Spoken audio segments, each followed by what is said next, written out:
I I have a tool. You could choose to use it or not. It's called the 7 days to free your mind. It's a short course. It's about 7 days, but you could take it over longer. You could really take a lot of time with each day's practice. It's inexpensive. It's about 60 bucks, and it shows you the term that I use as resistance, but what you would understand is functioning from the mind.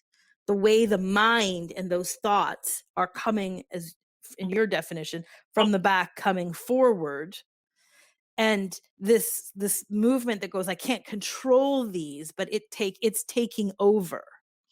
Now, so I point to that as resistance, and I would call that busy mind resistance.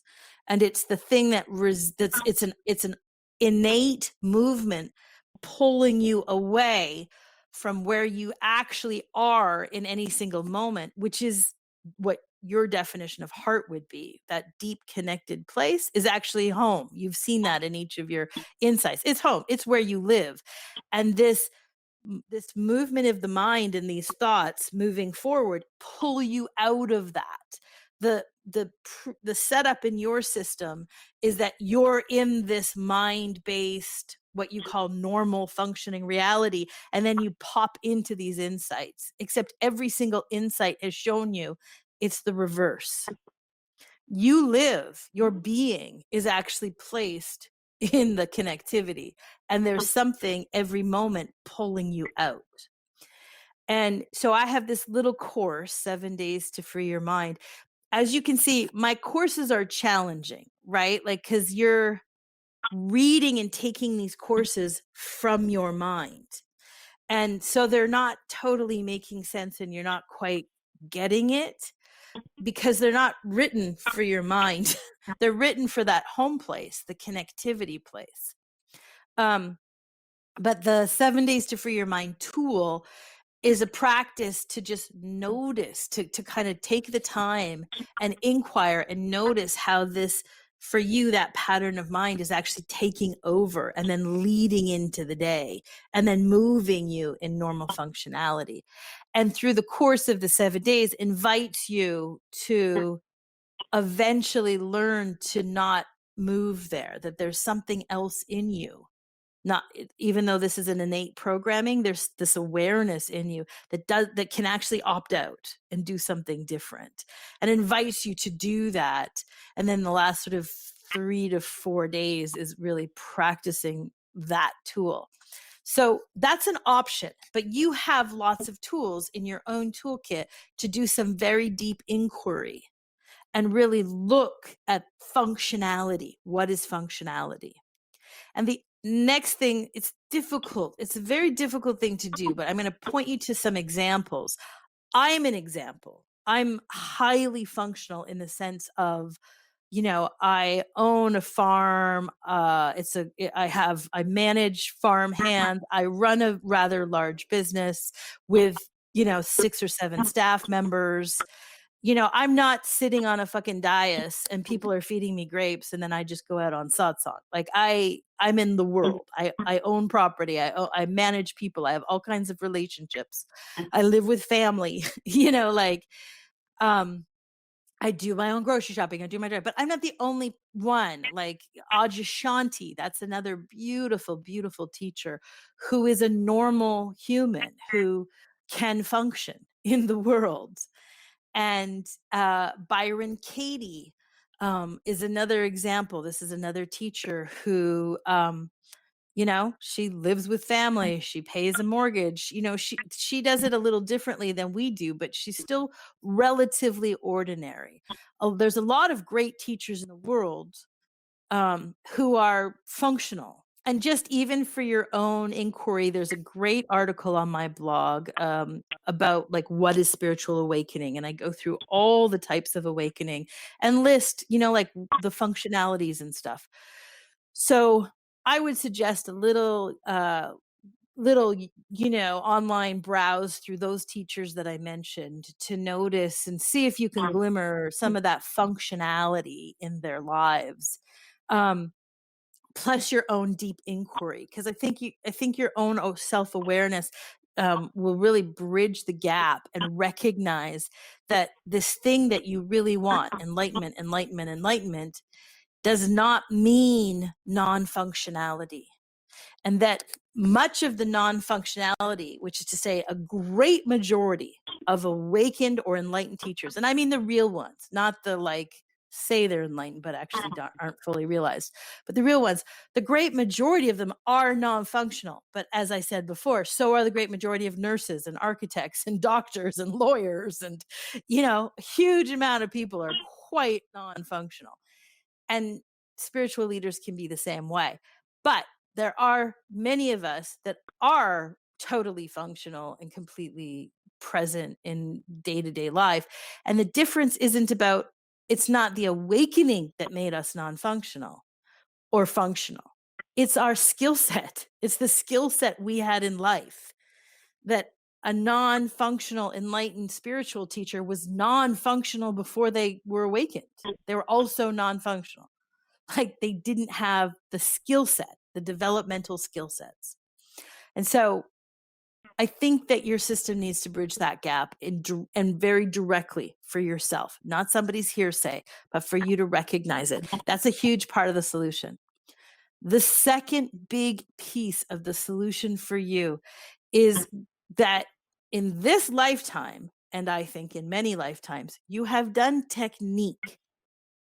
You have done programs, 100 days of chanting, this type of mantra, hold your hand here, put your heart here, do this type of breathing. You're fluent, and none of it got you to the samadhi insights. And I think that that's important information for you. It's not that you did the technique wrong. It's that technique doesn't bring you to samadhi. And the big reason is because your technique is happening from your mind. It's coming from the mind space. It's coming from a doing, not a being. And that for you to get to the next stage is to drop the doing. And that's really goes along with that big second insight that you had. How do I do nothing? And the answer was there's no doing. The doing is the problem, not the nothing. It's the doing. It's impossible to do nothing because all doing comes from this mind, this separate mind, which is your functionality place. It's how you define functionality. But there is something else called being. Being nothing. Being. And you wandering around the village, chatting up with the people, saying hi. That's being. You laughing on the first insight with your people, right? Being. That there's actually a way that you can be. You don't go there hardly ever because it's in your preset non-functional, and you go to doing. And so if that enlightenment, please, you're going to have to find being.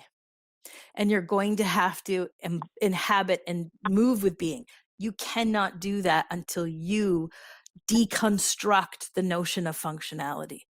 And when you begin to have the deep insights that functionality can happen from being, and personally, I would argue, much more effective functionality. In fact, being is an exquisite executive decision maker. Like it's considerably better than the doer. But until you directly see that, only then can you move from being. And from being is where the access to the deeper dimension of this present moment is. And when we access that deeper moment, and each one of us is capable, but you can't go from the mind. You can't go from doer. It's only from the being. It's only from being can you access this deeper dimension.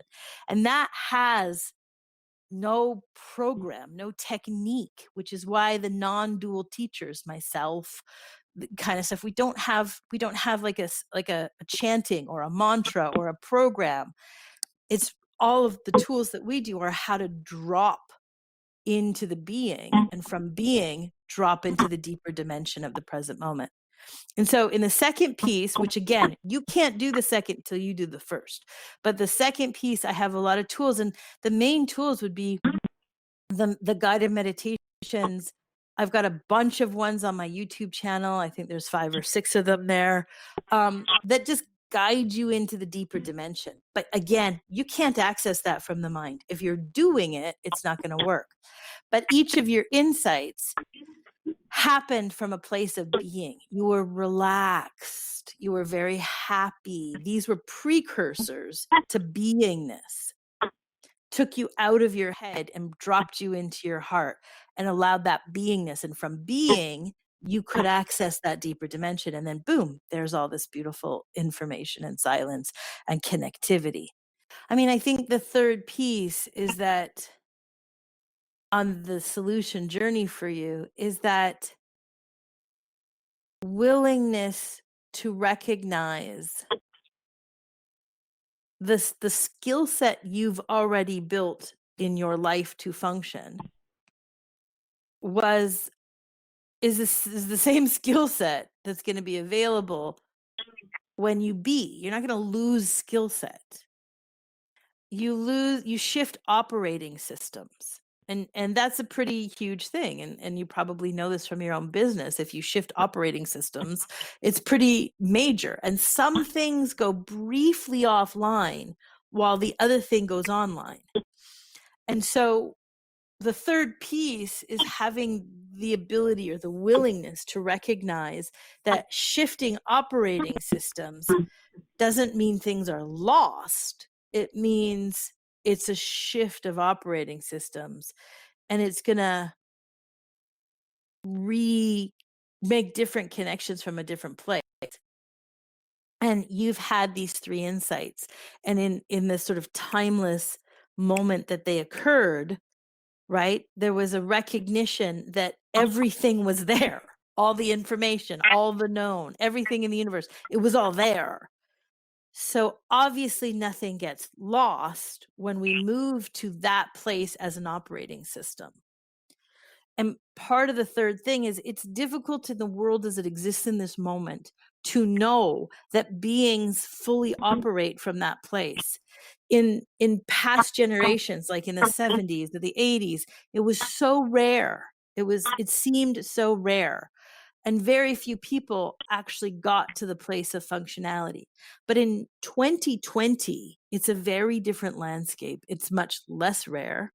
And there are places like California or places like Vancouver, Canada, or there's places in the world where like a lot of people, like in Northern California, there's something like 3 dozen genuinely enlightened, for real awake teachers, like 3 dozen, like like 30, 40 teachers in one area, the Bay Area of California. Like in 2020, it's a lot more common. And in 2020, it's a lot more realized. And sadly, most of the books or most of the tenets or most of the practices are looking at stuff written in an older era where this stuff was really considered like so special and so rare.